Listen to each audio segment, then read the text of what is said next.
Hello, hello. My name is Lauren. I'm not going to show you my face, trust me.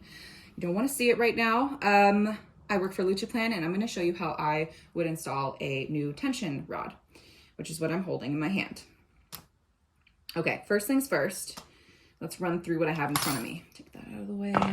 I have in front of me one Berenice that already has the tension rod intact perfectly.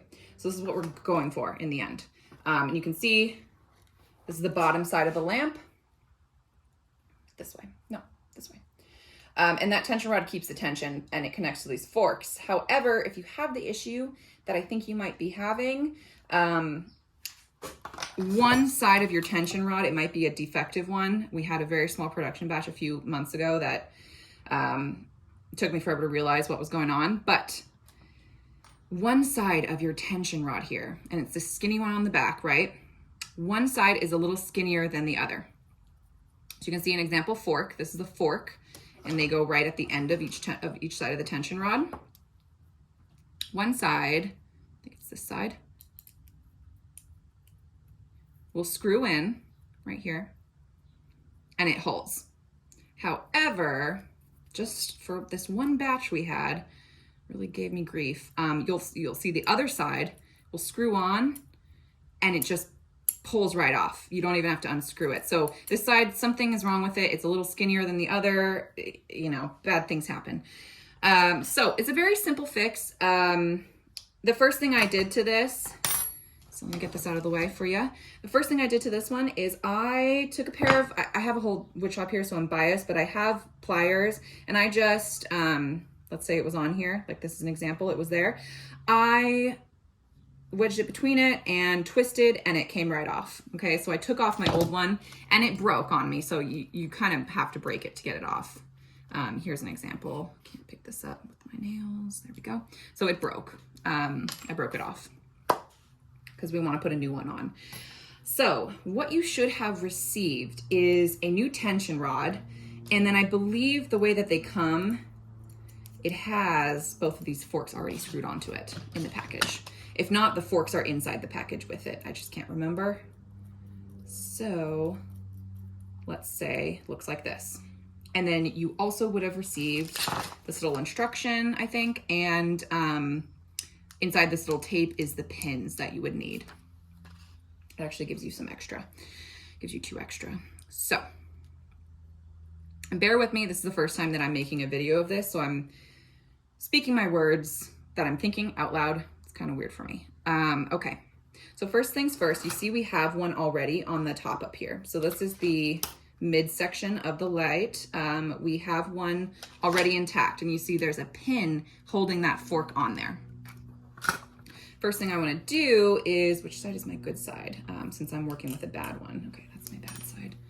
So what I'm going to do is I'm going to take one of the forks off of my new rod, and you'll have a good rod, so it'll be the same on both sides, and you'll be able to screw it in properly. The issue I believe you might be having is just that it keeps coming out as you put tension on it. It just pops right out. So imagine this is a brand new one. That's good. So I'm going to screw it in at the top up here into this fork. Okay, and since you have a good one, it won't just pop out like mine might. Just ignore it if it does, because that's just, I don't have a good one right now. So I'm gonna screw it in. Second thing I'm gonna do is make sure on these forks, let me see, I'll get you a better view. One side has a little crevice indent where the hole is, and the other side is nice and flat. You want to put the side with the indent, and you see inside of it there's like a burr essentially, or like a raised bit. You want to make sure when you screw this in that you line up that side with the bottom joint. We'll call this little plastic piece the bottom joint. It has a little indentation for it to fit. So you'll want to get the part with the raised bit on that part, and you'll put it right there. And then the other side's flat. You can see there's a bit of room in there. Now, you have those pins that came in your little packet. I have some pliers. You could use anything that you might have on hand that will help you grip this better. I have these nails on from a wedding I went to, so I'm using these pliers for now. If your fingers are good enough, they're good enough. So I'm gonna put this in, and it's gonna go right in that hole. To get this lined up, I did have to bend my lamp just a little bit. Okay, dropping this in, putting that in there. Make sure. So the pin is in.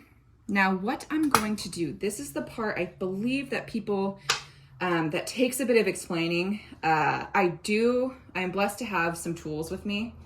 Like I have this little hammer. If you don't have one of these, you could use an actual hammer. Just be a little bit, be very gentle. These are nice little pieces. And then I do have a punching tool. If you don't have this, what I would go for is probably like a nail, a thick nail, or where'd my screw go? I was gonna say a thick screw as well. My first thought for someone at home that might not have tools is maybe like a pen tip, but with that, you really wanna be careful. You don't want ink anywhere. So I grabbed a nail or a screw that's big enough that won't ruin it. So what I'm gonna do, let me grab a better piece of scrap wood.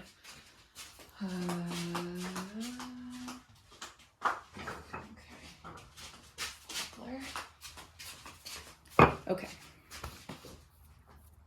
What I'm going to do is I have that pin in there, and it should actually stay kind of on its own. Maybe I can use this little piece. Yeah, that little piece is good. Okay, so I have let me try and flip this around for you so that you can definitely see better. Flip this around, but keep the pin in there. Don't come out. Okay. There. Don't come out. And remember, mine is popping out because I have a bad one.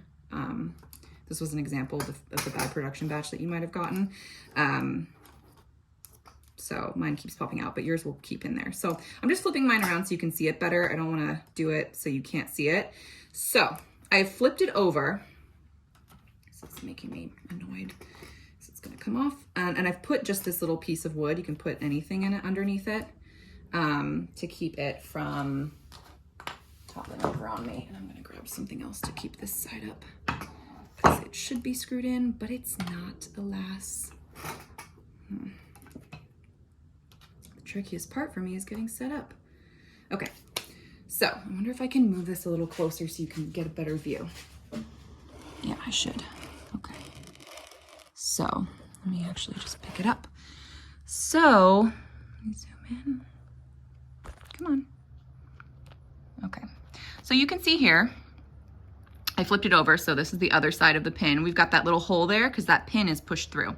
And this actually you can see it's raised a little bit right there. And that's what we want. This fork will kind of close in on it as we push it down. So I'm gonna show you exactly what I'm gonna do. I do have this punching tool, but you know what, for this purposes, let's see if yeah, this will work. Okay, so I'm gonna use a nail head because that's likely what you would have on you. And oh man, I put this under, dang it. Let me get my tool out. Oh shoot. Okay, pardon the interruption. I picked it up and my pin fell out, so I had to. I have a bit of more of an issue because this isn't staying in. So if that were staying in, it would be a little bit more secure, but I moved it a centimeter and it came out. Okay. So as I was saying, I flipped it over and you can see here, that's the other side. Whereas the other side will look like that. So this is, once I flipped it over, it looks like this on the other side and it's a little hole. What we're going to do is we're going to use, I have a punching tool. I doubt most people would have this at home. So I'm going to use a nail, a thick nail. You don't want to use too small of one. I put this backing on underneath it, just this little scrap of wood. You could use a stack of magazines as long as it's up. And that will keep my pin from falling back through. I have this little hammer. You could use a regular hammer, just be really gentle. It's very small. So what I'm gonna do is I have this backed on there and I'm going to put the nail right in there. Okay, right on top. Okay, so it's inside the little hole and I'm going to, with pressure, just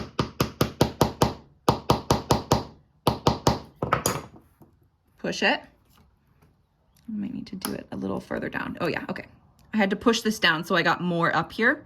Now I'm gonna do it properly this time. So I had to push the fork down onto this. I think it's because my block isn't big enough. Besides the point though. And now that I did that, I'm going to hold this and I'm gonna do this again. And basically what this does is it expands this, this metal side of the pin that we have sticking out free, and it'll expand it so that this can't go past. And then what I'm actually gonna do now is just very carefully tap that. So you can see now, look how different that looks. It looks a lot nicer factory done, but hey, this is my way. So this is what it looks like from the factory, so you can barely see it. But you can see it's the same kind of, they push that down so it flanges out, and this now will stay in, it won't come off. And that's that. Now we have a fully installed tension rod. Now, keep in mind, since yours is a new tension rod, you will not have this, but this is what people were experiencing. This one just will come out. This should not happen. So once you have that installed properly, you can do the same there. I'm actually just gonna replace this anyways with a new one once I get it. So I'm with you. Hope that helps.